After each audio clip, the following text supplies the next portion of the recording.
আসসালামু আলাইকুম। আপনারা কেমন আছেন? আলহামদুলিল্লাহ ভালো আছি। রাফিজাস কিচেনে স্বাগতম।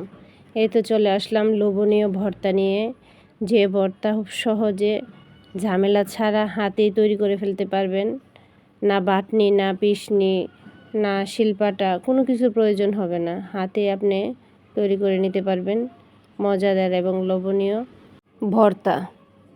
প্রথমে আমি একটা প্যান বসিয়ে দিলাম, দিয়ে অল্প লবণ দিয়ে নিলাম যাতে তাওয়ার মধ্যে শুটকিটা না লেগে যায়। তারপর মিডিয়াম আঁচে আমি শুটকিটাকে টেলে নেব।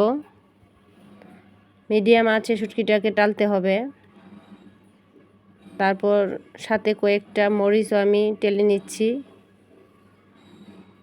শুটকিটা একদম ভাজা ভাজা হয়ে গেলে আমি শুটকিটা তুলে নেব। তারপর মরিচও তুলে নিয়েছি। মরিচের মধ্যে অল্প লবণ দিয়ে দিলাম। লবণ দিয়ে আমি লবণ মরিচ একদম হাতে ভেঙে নিয়েছি। আপনারা চাইলে অন্যভাবে করতে পারেন। আমি হাতে তৈরি করব, সেজন্য সব কিছু আমি হাতে মাখিয়ে নিচ্ছি।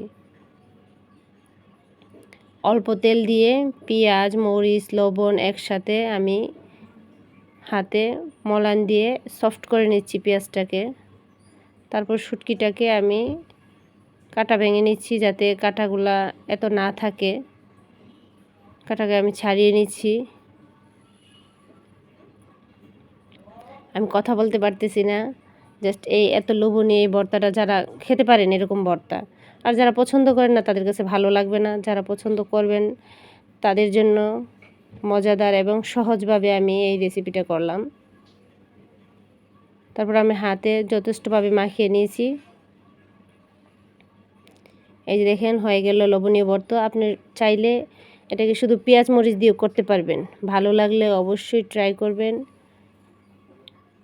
সবাই ভালো থাকবেন, সুস্থ থাকবেন। আল্লাহ হাফেজ।